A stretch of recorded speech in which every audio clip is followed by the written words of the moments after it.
हमें बुलाया, सीधा सवाल एकदम सटीक पूछा। बोले ये कब से कोचिंग नहीं गया है? बस यही थी स्टेटमेंट। सब भैया एक दूसरे की शक्ल की ओर देखे, हमारा मुंह लाल हो गया। मैं कहा फंस गए। फिर रात को कमरे से भैया जो चीखें आ रही है, पापा की नहीं बेटे की, सॉरी पापा। भाई साहब, एक लड़का था जो मतलब एक ही दिन वो कोचिंग गया होगा जिस दिन उसके पिताजी उसको छोड़ने आए थे फीस जमा करवाने, बस। उसके बाद में भैया कोचिंग नाम का शब्द वो जानता ही नहीं। वो कभी कभार संडे को मिल जाता था, क्योंकि संडे को हम लोग फ्री रहते थे, थोड़ी बहुत क्लासेस होती नहीं थी। तो संडे को एक बार मिला वो, उसने बोला कि उसके पापा आने वाले हैं, कल रात की ट्रेन है तो वो यहाँ पहुंचेंगे। तो बोले यार मेरे नोट्स वोट्स कुछ नहीं है, समझे। और जेई का स्टूडेंट था वो। बोले नोट्स वोट्स मेरे पास कुछ नहीं है, पिताजी आते ही देखेंगे और मारेंगे बहुत, क्योंकि उनको सिर्फ इतना ही बोलना कि बेटा मैथ्स के नोट्स दिखा दे, नंबर तो बहुत दूर की बात है। तो जब पेन चलाया तो दिखाए। तो बोले यार एक काम करो, सब लोग अपनी अपनी एक एक कॉपी देकर मेरे कमरे में थोड़ा सा माहौल बना दो, मतलब पढ़ाई का। अब वही है, मतलब उन सब सिचुएशन को उन सब सिचुएशंस को अब आके एनालाइज करते हैं तो ऐसा लगता है कि ऐसे बच्चों की मदद क्यों करनी चाहिए। बट वही है ना, उस टाइम पे तो हम लोग फ्रेंड जोन में थे, दोस्त है भैया, मदद क्यों ना करें, एक ही फ्लोर पे रहते हैं। तो हमने कहा ठीक है भाई बना देंगे माहौल।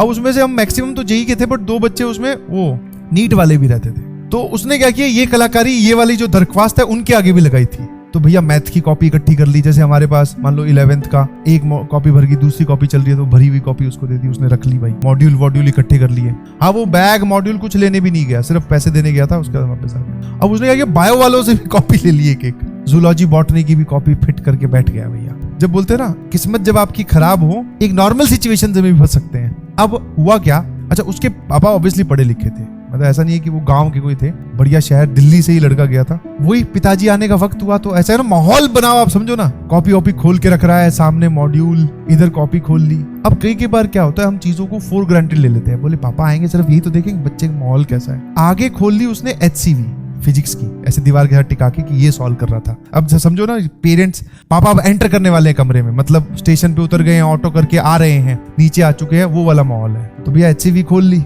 सामने कॉपी पता है कौन सी खोल ली, जिसपे ये प्लांट फूल पौधे बने होते हैं। अब भाई साहब ने इतना भी दिमाग नहीं लगाया कि HCV अगर खोलिए तो कम से कम वो फिजिक्स की कॉपी खोल ले यार। बैठ गए आराम से, एक रफ कॉपी भी रख ली, बस अब पापा के आने का इंतजार। आओ बाबा आओ, नीचे लेने गया, ऊपर लेके आया, किताब बंद नहीं की, क्योंकि बंद कर दी तो जैसे पता चल जाएगा ये पढ़ता नहीं है। लेके आया अंदर, बोले बैठो पानी वानी पियो। थोड़ी देर बाद में, हम लोग तो बाहर थे, आधे पौने घंटे बाद में उसके पापा ही हमसे आके मिले, क्योंकि उनको पता चल गया होगा कि उनकी औलाद की करतूत क्या है, और वो जानते हैं, सभी पेरेंट्स अपने बच्चों को जानते हैं। बाहर आए, हमें बुलाया, हमने लगा नॉर्मल वो तो होता ही है, किसी के भी पेरेंट्स आते हैं दूसरे बच्चों से इंटरेक्ट करते हैं, पढ़ाई कैसी चल रही है, माहौल वॉल सब ठीक है ना भैया, अच्छे से पढ़ते हो कि नहीं, ये वाली बातें। हमें बुलाया, सीधा सवाल एकदम सटीक पूछा। मतलब कई बार तो ऐसा होता है ना कि आप लेयर बाय लेयर सवाल पूछो तो हम उसमें झूठ ऐड करते जाएंगे। पहला ही सवाल, बोले ये कब से कोचिंग नहीं गया है? बस यही थी स्टेटमेंट।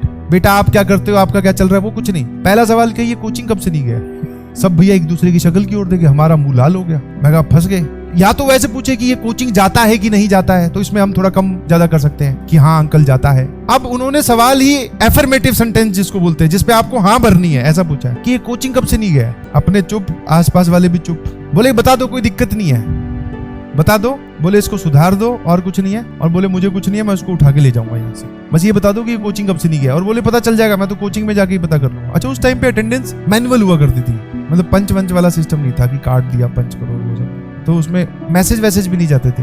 हम भी फिर अब वही है ना, सच वाली बाल्टी पूरी खाली है, झूठ की भरी हुई रखी है, अब कितना उसमें से उसमें डालें। जाता है अंकल, पढ़ता है, जाता तो है, कभी कभी मिस हो जाता है अंकल, तबीयत ठीक ना हो, गर्मी ज्यादा पड़ती है तब। अंकल बोले बेटा टोपी ना पहनाओ मुझे। बोले इस गधे को ये नहीं पता जूलॉजी तेरे सिलेबस में नहीं है, ठीक है, एक बार जाके देखो किताब किसकी खोल रखी है इसने। पढ़ HCV रहा है, सामने किताब खोले बैठा जूलॉजी की, वो नोट्स। और मैं बोले अपने इस लाल की राइटिंग जानता हूँ, जमा के तो इसने आज तक कभी नहीं लिखा, तो मुझे ये पता चल गया कि कोचिंग इसका दूर दूर तक लेना देना नहीं है। बोले ये पता करो कि ये करता क्या है। मैं कहा अंकल रहता तो घर पे ही है, शायद घर पे अपना सेल्फ स्टडी करता होगा। अरे बोले स्टडी की तो बहुत दूर की बात है, इसको यही नहीं पता कि सिलेबस में क्या है, पढ़ना क्या है। स्टडी तो तब करें जब कुछ पता हो। समझाएंगे अंकल इसको, आप मत लेके जाओ। बोले समझा लो, मैं तो यहाँ छोड़ रखा है। उसके बाद में वो हमारे साथ मेस में खाना खाने गए, शाम का वक्त हो गया। फिर रात को कमरे से भैया जो चीखें आ रही है, पापा की नहीं बेटे की, सॉरी पापा।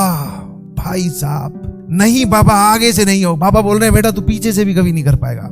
जम के सूता है, बहुत बढ़िया। और जाते वक्त वो यही बोल के गए कि बोले लास्ट चांस दे रहा हूं, अगली बार आऊंगा ना तो तेरी वो जो हैंड राइटिंग है उसी में ही नोट्स चेक करूंगा सारे, जितने भी आसपास वाले ना। उसके पापा ने सब जगह इन्फॉर्मेशन फैला दी कि ये गधा है, इसका ध्यान रखना, अगर ये गेम वेम खेलने कहीं जाता है तो हमारे तक इन्फॉर्मेशन पहुंचनी चाहिए। जहाँ पे पेटी वेटी खाते हैं उसको भी बता दिया, उस भैया को भी, मैस में भी बोला है, नीचे जो लैंडलॉर्ड है उनको भी बोल दिया कि ये क्लास नहीं जाता, आपकी क्या रिस्पॉन्सिबिलिटी है। काफी लोगों को लपेटा और उसको तो बहुत बुरा लपेटा। हम भी सुधर गए, हमें ही बोला तुम लोग तो जाते हो ना क्लास। मैं कहा अरे यार ये सुई हमारी तरफ कैसे घूम गई, अब पता चला हमारे पीट के चले जाए। मैं कहा हाँ अंकल जाते हैं, सारा हमारा नोट चेक कर लो। बोले तुम्हारे नोट चेक कहाँ से कर लें, तुम्हारे वाले तो उसके कमरे में पड़े हैं। हाँ तो अंकल ने बोला, उसको समझाया प्यार से कि बेटा देख सुधर जा, इन सब बातों में कुछ नहीं रखा क्योंकि बहुत पढ़ेंगे, समझ में आएगी नहीं। फिर कुछ नहीं, उसके पिताजी चले गए। जाने के बाद में सारा कुछ छोड़ वोड़ आया उसको, वो ऑटो छोड़ आया, मतलब ऑटो में बैठ के स्टेशन तक छोड़ आया, अपने पापा को वापस आया। अब सारे वापस मंडली जमनी थी, फिर बिठा लिया हमने, बस उसको पीटा नहीं। मैंने कहा गधे तेरे को ये नहीं पता कि किताब कौन सी खोलनी है। बोले हाँ यार, एक मतलब